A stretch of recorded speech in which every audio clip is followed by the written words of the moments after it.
Go to overcomecompulsivehoarding.co.uk/online therapy to get 20% off your first month of cognitive behavioural therapy, with weekly sessions online with a therapist, in addition to worksheets, a journal, meditation and yoga videos, and unlimited messaging. There's strong evidence that CBT can help people who hoard, and accessing therapy online can be affordable and accessible. Find out more and get your discount at overcomecompulsivehoarding.co.uk/online therapy.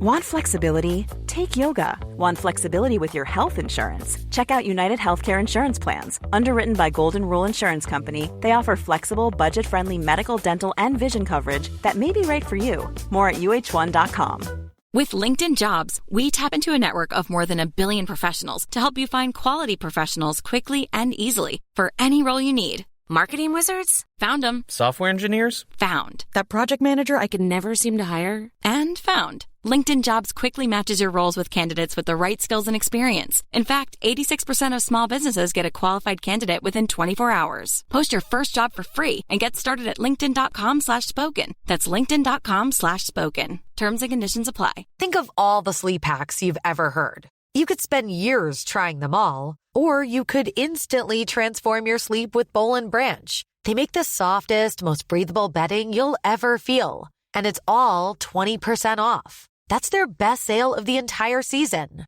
Millions of sleepers love their buttery soft sheets, airy blankets, cloud-like duvets, and so much more. And you can try all of them for 20% off with promo code BUTTERY20. So hurry to bollandbranch.com today. That's BOLL and branch.com. See site for details. Welcome to the Overcome Compulsive Hoarding with That Hoarder podcast. I am drowning in stuff and trying to find a way out. Listen as I explore the issues and delve deep as somebody profoundly affected by hoarding disorder. Find out more, including links to subscribe to the podcast and all my social media at overcomecompulsivehoarding.co.uk. Finally, I am not a doctor. I'm just a hoarder doing her best. So do seek professional support if and when you need it. So I'm going to start with a review I got, and that is a 5-star review from Lou on Apple US podcasts. And Lou said, superbly comforting and inspirational. First of all, your soothing voice hooked me. You are like a philosophical dove, and the way you speak matches your gentle insights. Second, the honest premise is quite moving. I think a lot of us who are on the spectrum of hoarding tire of decluttering experts. We want someone who knows the struggle. The fact that you are currently in the process of managing your excess makes you all that more relatable and authentic. Cheers to this effort. I am ever impressed with the amount of mental organisation it takes anyone to put together a podcast. Please keep up the good work. The world of compulsive hoarding is kinder and more hopeful with you in it.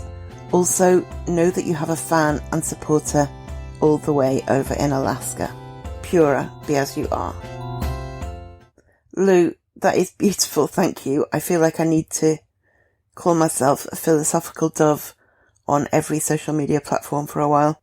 It helps me so much when I get feedback like this. It encourages me. It gives me that nudge to keep making these, keep recording these. You're right that the amount of mental organisation it takes to put together a podcast is quite a lot. And it is. It's more than a lot of people realise, but I'm enjoying it, and it helps me so much when I find out that other people are also enjoying it and finding it useful. So I want to start with a big hello to listeners in the Bahamas, where this podcast was apparently the number 11 in the Apple podcast charts for the mental health category. So, hi, Bahamas. I didn't appreciate you until now, but you're wonderful. Thank you. Random, but true. So I'm going to go from there to my occasional series where I talk about my success of the week and my weird dilemma of the week.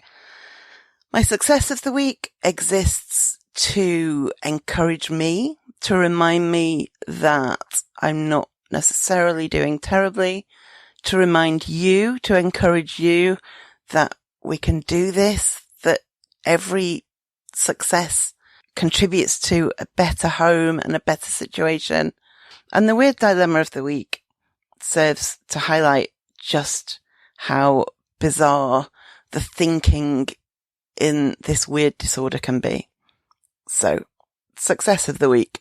It's been the success of the last few weeks, actually. I've been doing loads of tidying and sorting in my kitchen. But what makes it a success, what makes it notable, is that that's a room I have ignored forever. And you may remember from a few episodes ago that I had to let the gas man in, and that involved clearing some of the kitchen so that he could get to the boiler. And I did that under a great deal of anxiety and stress and quite resentfully. What's interesting and what makes the further progress a success is that I've been doing it just because I got the urge. I've not been doing it because it's being imposed on me. I've not been doing it because somebody's going to check. I just, every other day, thought, I'm just going to spend 20 minutes in the kitchen making progress. And it's not that I've not been making progress in general, but that's a room that I've pretty much ignored. And so the success is that I just wanted to do it. I just wanted to make it happen. And since I've got a system, which I've talked about in previous episodes only recently, but for kind of sorting out food in there, now I feel like I know what I'm doing in that respect. It's so much more appealing to try and make things happen in there. So that is my success of the week. My weird dilemma of the week. This relates to something, I don't know how widespread this is amongst hoarders, but just like all of us have trouble getting rid of things, I also have trouble sometimes using things for the same reason, because once I've used it, it will be gone. So I would buy, say, craft supplies or posh soap and fully intending to use it, looking forward to using it. And then I would think, yeah, but if I use it, I won't have it anymore. And then it sits gathering dust. So that's the context. The weird dilemma was that I spilt some tea down my top. And there was a paper towel right next to me that clearly I needed to use to clear up the spillage. But I had a momentary panic that if I used the paper towel to wipe up the tea, I wouldn't have it if I needed it in the future. What if I spill my tea again tomorrow and then I won't have a paper towel? I think part of the problem was that it was quite a nice paper towel. It was quite kind of thick and good quality. Seemed wasteful to use it on a cup of tea. But thankfully, I got over it quite quickly because I was covered in tea. And so I used the paper towel and was a bit less soaked. So in today's episode, I'm going to talk about some dehoarding facts, thoughts, ideas that just are not discussed enough.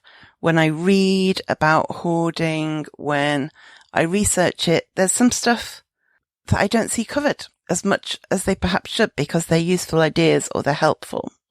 So I'm going to break it down into 6 parts and we'll go from there. So number 1 is asking yourself when you are faced with a room and you have to do some decluttering, the benefits of asking yourself, what do I want to keep as opposed to what do I want to get rid of? Because it sounds like a small shift, but actually asking yourself what you want to keep, you might look at a pile and your immediate answer would be, okay, those 4 or 5 things. asking yourself what you want to get rid of is harder because there's probably nothing you want to get rid of because you hoard, because that is part of the nature of the disorder. And naming something, yes, I want to get rid of that t-shirt, feels difficult. It feels almost disrespectful to the item. It feels like you're committing to something you're not sure of. Whereas which of those t-shirts do you want to keep? I want to keep the pink one, the blue one, and the purple one.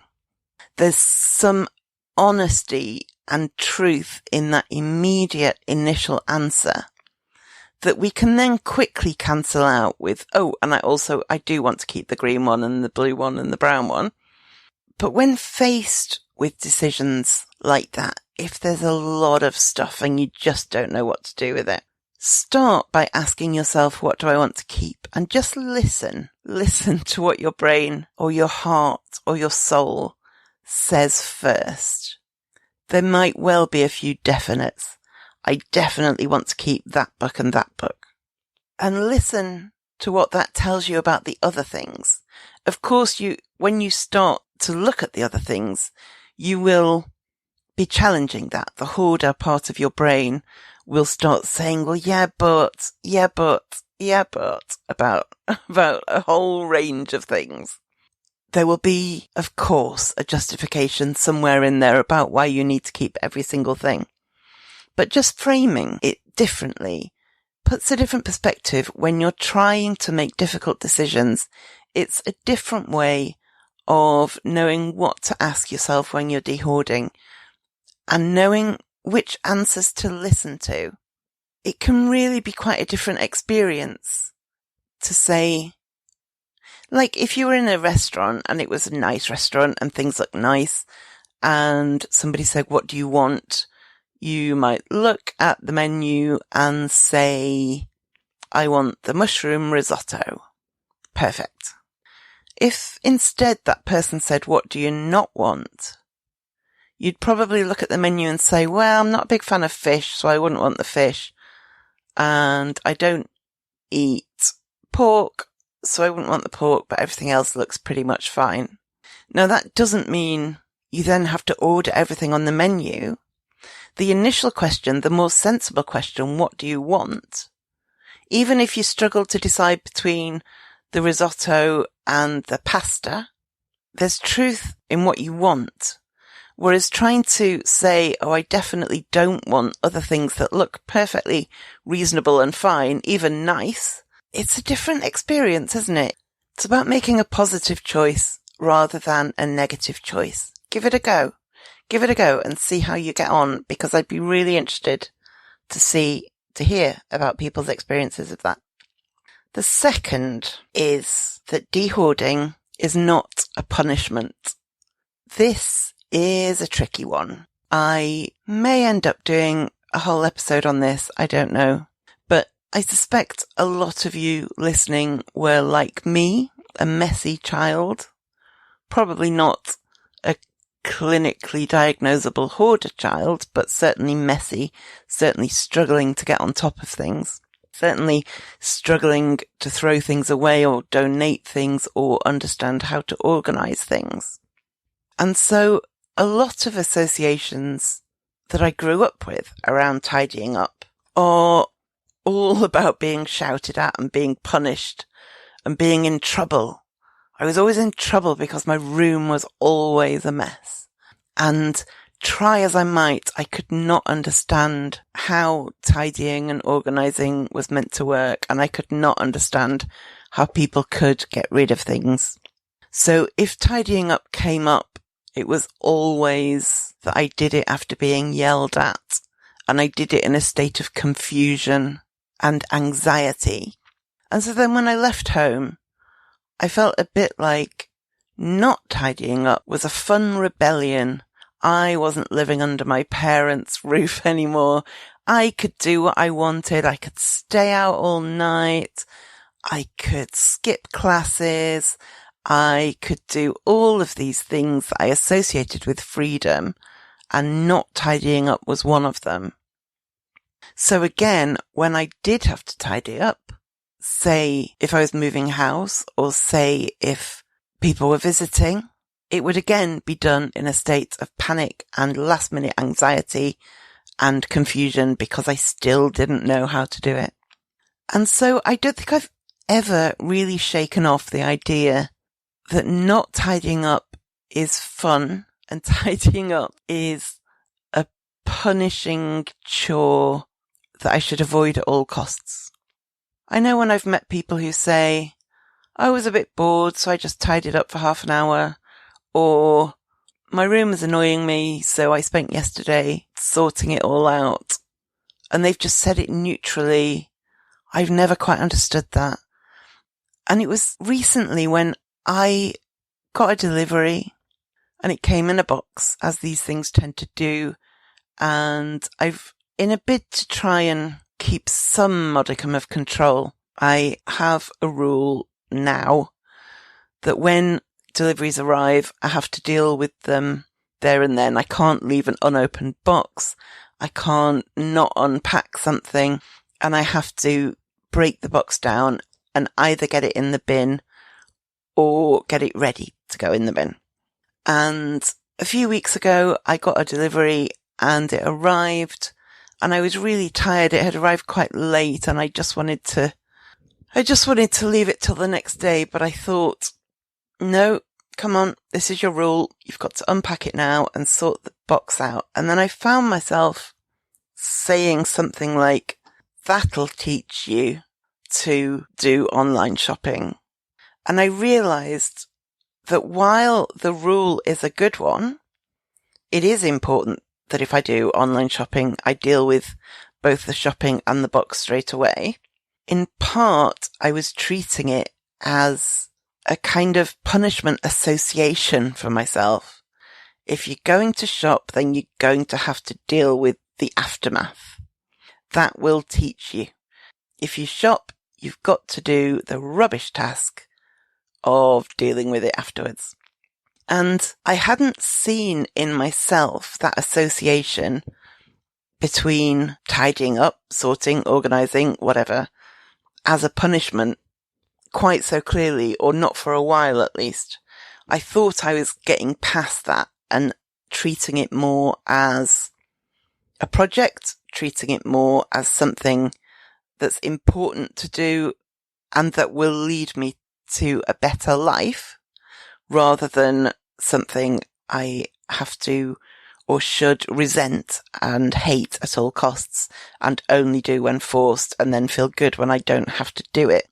I have been working on that and I thought I was getting there, but this one moment of deal with the box now, that'll teach you, showed me that I've not maybe made as much progress as I thought I had. Because, I mean, it sounds obvious, but if we think that tidying up, that cleaning, that throwing things away, that organising things is a punishment, is an awful, awful thing to have to do, of course we will resist it, and of course we will hate it. Of course we will. How could we do anything else? If we can remind and reassure ourselves that tidying and cleaning and organising is a number of things. It is just part of adult life. It is part of living.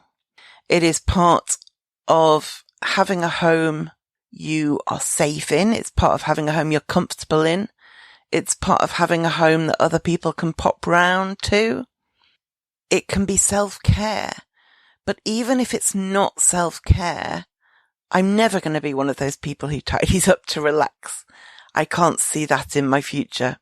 But even if it's not self-care, if we can see it as something neutral, like just part of life, just like we drink water and we eat food and we wash and we clean and tidy our surroundings, we're going to be in a better place for tackling this immense task we've got in front of us.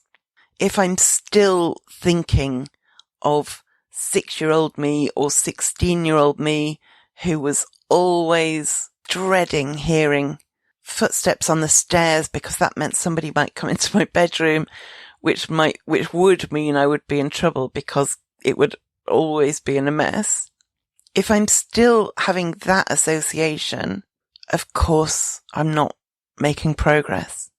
Reminding yourself of why you want to dehoard can be really helpful for this point, because it may be that you're doing it under duress. It may be that you're going to lose your children, or that your partner won't be discharged from hospital until there is room for them to move around, or that you're going to be evicted if you don't clean your home. That's definitely harder. That's definitely trickier for this particular task. In other ways, it gives you a strong motivation that might well keep you going when not having that pressure would mean you would ease off. But if you're not doing it under duress like that, think about why you are doing it. Think about how you want your home to be, and think of dehoarding, which means everything from sorting to putting things in bags, to donating, to throwing things away, to putting things in the recycling, to organising what's left, cleaning. All of that is encompassed under dehoarding. If you know why you're dehoarding, then embarking on doing it is a means to an end. It's not got judgment weighted on it. It's morally neutral. It is something you're doing because it needs to be done to get to where you want to be. It's worth looking in your mind about whether you associate cleaning and tidying with punishment. And if so, is that part of why you resist it? I'm not saying in any way that my parents shouting at me for having a messy room is responsible for the state I'm in now. There are a million factors that contributed to that. But that aspect of it took a long time to shake off. It took a long time to shake off the idea that not tidying, not cleaning, not organising was great, was me being autonomous. It was me expressing my preferences. This is me, independent adult. I can do what I like. That's not a great attitude to not shake off. Maybe you leave home and you spend a few months drinking more than you should, smoking more than you should, sleeping around, whatever. That's normal, I suspect. But if you're still doing that 20 years later because it still feels like rebelling against your parents, there's something that hasn't shifted. And in the same way, if you left home 20 years ago and you still feel like not tidying up is giving shouty parents the finger, then that's something that's stuck and it needs to get unstuck. The fact that we need to dehoard is the consequence of years of hoarding. But the fact that we need to dehoard is not a punishment for years of hoarding. It's just a consequence. It's neutral, and it's not cool and expressive to never look after your surroundings. Point number 3. This is scary. Different bits of it are scary for different people. What's scary to me may not be scary to you, and vice versa. But we need to be brave. The thing is, something can be scary and we can do it anyway. Years ago, I did something I'd been really scared of, and a really good friend, knew that I was really scared of it and knew that I was going to try and do it. And so she was the first person I went to afterwards, and I said, I did the thing. And she said, she was really excited for me and said I was really brave. And I said, no, it wasn't brave because I was really scared when I did it. And she rightly said, no. Being brave doesn't mean you do it with no fear at all. Doing it is the brave bit. Fear doesn't make you less brave. So doing something while you're scared doesn't make it less brave. And in the same way, dehoarding when you feel confused and scared and overwhelmed doesn't make what you achieve any less productive. You might get to the end of a day where you've had some achievements. You've got a couple of bags out of the door, Or you've arranged for a collection from a charity shop. But you might be thinking, but it was so stressy and horrible and confusing and overwhelming that it's not actually that impressive, because it would only be impressive if I was doing it and I was fine. No, that's not the case. The fact remains that those bags are out of the door or that collection is arranged, regardless of how you felt about it. And sometimes if we can say, this is scary, this is overwhelming, this is confusing, this is difficult, but I'm doing it anyway, that's how we get things done. And it may well be that over time it becomes less scary and confusing and overwhelming. But the fact of any achievement you make is not reduced in any way if you found it difficult emotionally. It is scary, and we have to be brave. We have to be brave in things that most people have no idea are brave. It's things that most people do without thinking, without it crossing their mind that anyone would find it difficult to throw away an empty can of Pepsi, or to throw away a torn envelope, or to throw away the magazine they've just finished reading.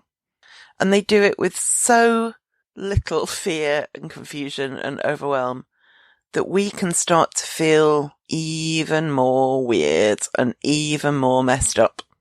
But the truth is, if it gets done, then we're doing it.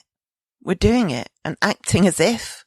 This is a whole thing. Acting as if you are a person who doesn't hoard can mean you make the progress you need to eventually become a person who doesn't hoard.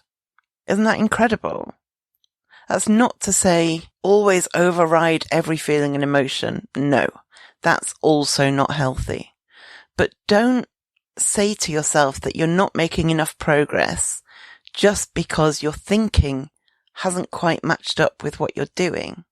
When I'm sorting stuff, sometimes I get to an item and I know it will be too difficult to make the decision. And that used to be where I would get stuck. I would look at this thing and stop everything else and debate it for hours and probably not come to a decision by the end of it. Over having been on this path for quite some time now, I have learnt two things. One is that overall, getting rid of things gets easier the more you practice it. And I have also learnt that some days are easier than others. And what that means now is that if I come across something and I think this is going to be a really hard decision, and I know it will derail me from the progress I'm making, I don't agonize. I put it to one side and say, I will come back to that at another point. And it may be very soon afterwards. It may be that I have a different day when I feel differently and it's an easier decision. Or it may be that I'm putting it to one side and we'll come back to it in 6 months, at which point the overall progress I'm making makes the overall situation of getting rid of things a little bit easier. Now that doesn't mean I screwed up when I first encountered the item. It means I acknowledge that that would be a particularly difficult thing to make a decision on, and I deferred it.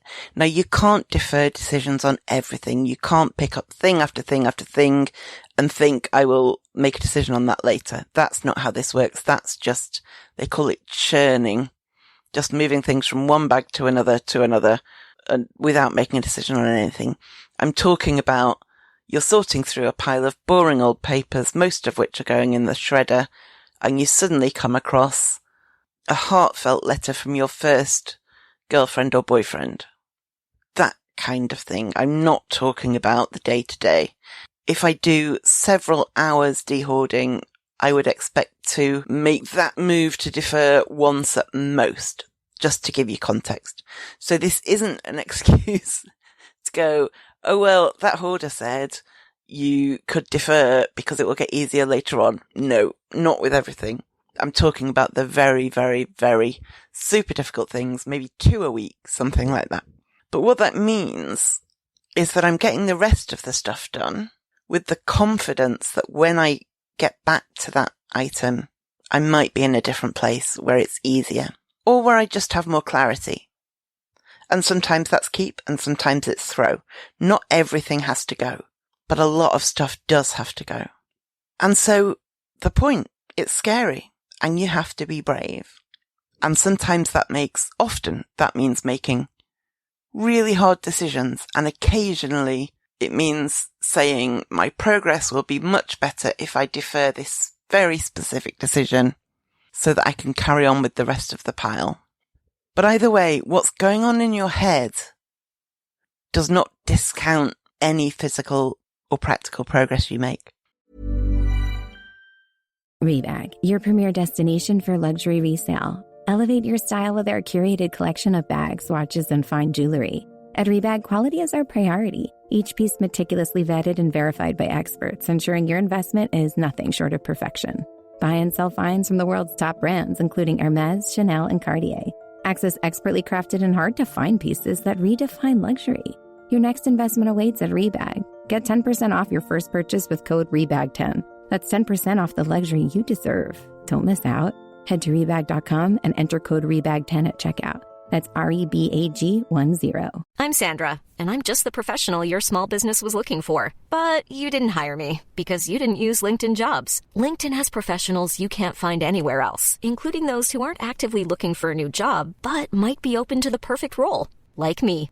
In a given month, over 70% of LinkedIn users don't visit other leading job sites. So if you're not looking on LinkedIn, you'll miss out on great candidates like Sandra. Start hiring professionals like a professional. Post your free job on linkedin.com/spoken today. Point 4. Months ago, a comedian I follow on Instagram called Sophie Hagen. I will link to them in the show notes. Sophie did a post on Instagram about they're in therapy, and it was about something that had come up in therapy. Anyway, the therapist had said to them that our brains cannot distinguish between things that are familiar and things that are safe. So if we see something familiar, we can react as if we've seen something safe. And that's kind of mind-blowing when you think of that in terms of hoarding. Is that why living like this feels cocooned and safe? Not because it is cocooned and safe, but because it's so familiar. Is it why we look at individual items and they're so familiar that we have a good association with them and feel safe? Our brains can't distinguish, if Sophie's therapist was correct, between things that are familiar and things that are safe. So when something feels safe, maybe ask yourself, is it actually safe or is it just familiar? Is it safe to have piles and piles and piles and piles of clothes that you don't have a chance of getting into the wardrobe because you haven't been able to open the wardrobe doors for 6 years? Is that safe or is it just familiar? Is the pair of jeans that are kind of frayed at the thighs and kind of not a great fit anymore, but we have great associations with them, do we put them on and think, oh, I love these jeans, genuinely? Or are they just so familiar that we think that? But if we question it, we go, do you know, they're a bit tight and I am going to need to patch them, which I'll never get round to doing. So they'll sit in a pile in the spare room by the sewing machine I don't know how to use. Whether it's individual items or our living situation as a whole, if something feels safe, is it that it's just so familiar that we think it is? Point number 5. Choose your hard. Dehoarding is hard. I say that with authority as somebody who is actively trying to do it. And God, it is hard. I'm not here to pretend it's easy. If it was easy, I'd have done 6 episodes, how to dehoard, start to finish, and that would have been that. The fact that I'm here over a year after starting and still have such a long way to go means that dehoarding is hard. The fact that there are specialists like Dr. Jan Eppingstall, who is a regular guest, who work exclusively with people who hoard means it is hard. That wouldn't be needed if it was easy. Dehoarding is hard. We might not know how to do it. We might not have the energy to do it. We might get overwhelmed and all of those things. It's hard. But you know what else is hard?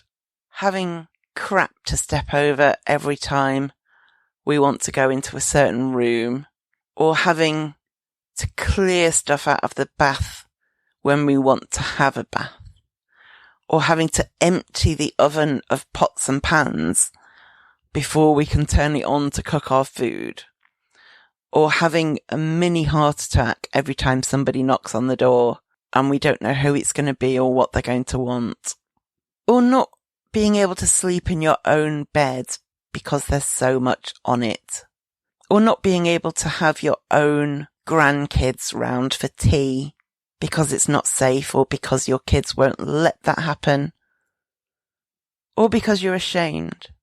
Living in a hoard is hard. Losing touch with your kids because they can't stand the fact that you brought them up in a hoard. That is hard. So when I say choose your hard, this is exactly what I mean. It's all hard. All of it. And if you choose not to dehoard, that doesn't give you an easy life. It's just hard in a different way. Dehoarding is hard, but it's a means to an end and it can get you somewhere good. Not dehoarding. Sure, you're not having the stress of dehoarding, but you're having the immense stress of living knowing that if there's a fire, firefighters might not be able to get to you. That's also hard. You've got a choice of hard things. Don't let yourself believe that opting out of dehoarding leads to an easier life, because it causes plenty of its own problems that get worse and worse and worse and worse over time, obviously.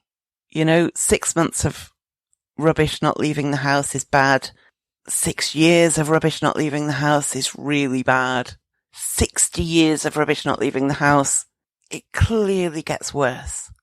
So it's not like your choices are dehoard, which is hard, or don't dehoard, which is easy. Don't let yourself trick yourself into thinking that. You have to choose which hard you're going to go with.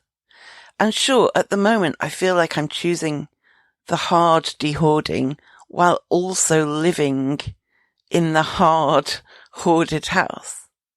It could feel like the worst of both worlds, but it doesn't, because the dehoarding, while hard, is leading to better things. It's a path that I need to be taking, and I know I need to be taking it, and I know why, and it makes it that little bit easier. Again, this isn't easy. I wish it was. I wish I suddenly established the formula, and actually what you need to do is A, and then B, and then C, and then everything is fine. But until that happens, you have choices. And if you're not trying to dehoard because it's too hard, maybe do like a frank assessment of what is hard about living in a hoard and just compare the two. And number 6 is allow yourself to enjoy the wins, even the tiny, tiny wins. It is especially difficult if your hoarding is secret, as it is for many of us, because we can't exactly go onto Facebook to share the fact that we feel a real sense of achievement because we've finally thrown away a book we were never going to reread anyway. If nobody knows you hoard and you go and announce that to your friends, people would wonder what the fuss was about. And so that one way of celebrating our successes isn't as open to us as it might be if your success, like when I stopped smoking, I didn't make that public for a few weeks, but then once I felt like I was maybe going to do it, I then did go on Facebook and say, haven't had a cigarette for 2 weeks or whatever it was. And I got so much support and really encouraging and helpful messages. I can't go onto Facebook and say, oh my God, I threw out 3 bags of stuff people would just think, why are you telling Facebook that? Like, what? I don't care. Because they don't know the story. And even if they did know the story, they wouldn't get it. They wouldn't get it. Maybe they would. Maybe I'm not giving people enough credit. But it's harder to celebrate wins, is what I'm saying. And especially wins that recognise that often it's the tiny, tiny things that need to be celebrated. In an episode with Jan, which I will link to in the show notes, but it was about creating tiny habits. She talked about research that shows that one of the key ways to get a habit to really bed in is to celebrate it. Now, that doesn't have to mean you can't go out for a meal or buy yourself a bottle of champagne every time you throw away some food packaging. Instead, it's tiny little things. And she talked about how I think it was one of her clients, had bought herself like a button you could press that would have cheering and celebration. And I said in the episode that I bet there are apps on your phone that will do that. And sure enough, I found one. Now, it's got like a whole array of buttons you can press for different sound effects. And they are mostly positive ones, and there are some like boos and hisses as well. So let me find it. Here we are. So for instance, if I have just thrown away something I've been debating for ages, I can press.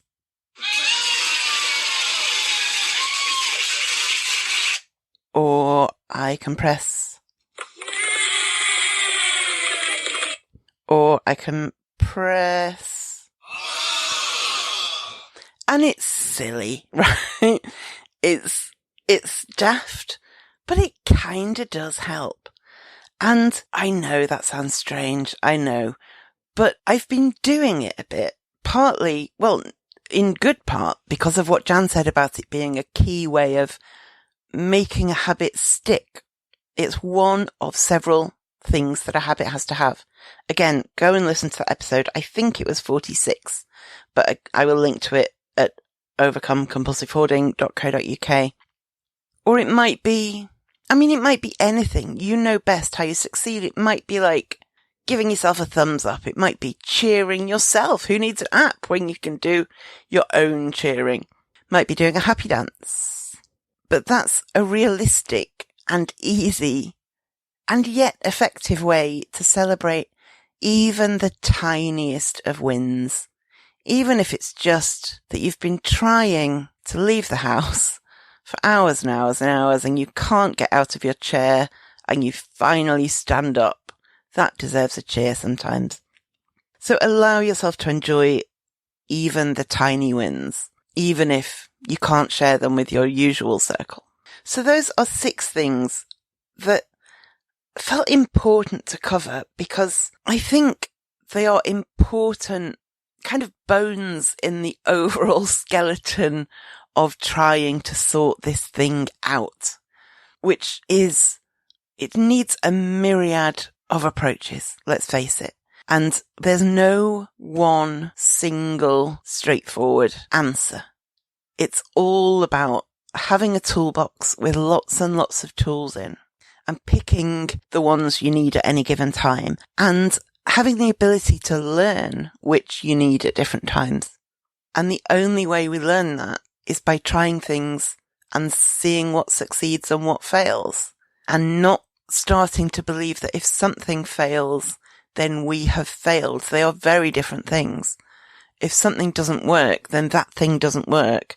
It doesn't mean that you are therefore incapable. It means that particular thing wasn't right for you. And so these 6 things, which I will go through again, what do I want to keep versus what do I want to get rid of? The fact that dehoarding is not a punishment. The fact that it is scary, but progress is still progress. The fact that our brains can't distinguish between things that are familiar and things that are safe. Choosing your hard and allowing yourself to enjoy the wins. They can all go in your little toolbox. Or maybe you have a tool belt that goes around your waist, so you've got it with you at all times. And when you come across an obstacle, you can look into that tool belt and go, which of these tools is the right tool for this particular obstacle? It all helps. It all helps us to keep moving forward. I've been thinking about how many of us have to keep our hoarding secret. I will get to the top tip of the week in a sec, but just for a moment, let's talk secrets. I certainly keep my hoarding secret, and I've been wondering about the effect that these secrets and the shame have on us and our mental health. I'm thinking of doing an episode about the secrets we keep about our hoarding. And if you feel comfortable, I want to hear your hoarding secrets. I've created a form where you can submit your secrets anonymously. I will not know who sends what. If you want to tell me your secret for a potential future episode, go to overcomecompulsivehoarding.co.uk/secret. That's overcomecompulsivehoarding.co.uk/secret. Now back to your top tip. So this week's top tip is a few seconds from a really interesting podcast called Maximized Minimalist. This is a tip from her about how to reduce online shopping. Delete your credit card information from the apps you buy from. Makes a huge difference. Any type of friction that we can add to something, if we're trying to break a habit, I promise you will prevent you from buying a lot more stuff. If you have to get up off the couch and go get your credit card out of your purse, you are much more likely to not do that. That's the whole point of Amazon and these apps allowing you to save your credit card, is so you end up buying a heck of a lot more because you don't have to manually enter it. You don't have to go get up and look for it. And next thing you know, when you're up, the kids need you or they're hungry and you get distracted and then you don't end up buying things, right? This is all by design from these companies. So delete your credit card information from all the shopping apps. And I promise you that immediately will prevent you from buying a lot. So I will link to the Maximized Minimalist podcast in the show notes. I struggle with some of the kind of overall minimalism ideas, but that podcast I don't find it preachy in the way that some minimalism advocates can appear to be. Okay, so thank you for listening, and I will speak to you next time. Thank you for listening to the Overcome Compulsive Hoarding podcast. You can find more online at overcomecompulsivehoarding.co.uk. You can find me on Twitter at @thathoarder and on Facebook at Overcome Compulsive Hoarding with That Hoarder. To find out more about how you can support this podcast and the overall project, go to overcomecompulsivehoarding.co.uk/support and do subscribe to this podcast so you make sure you don't miss any future episodes.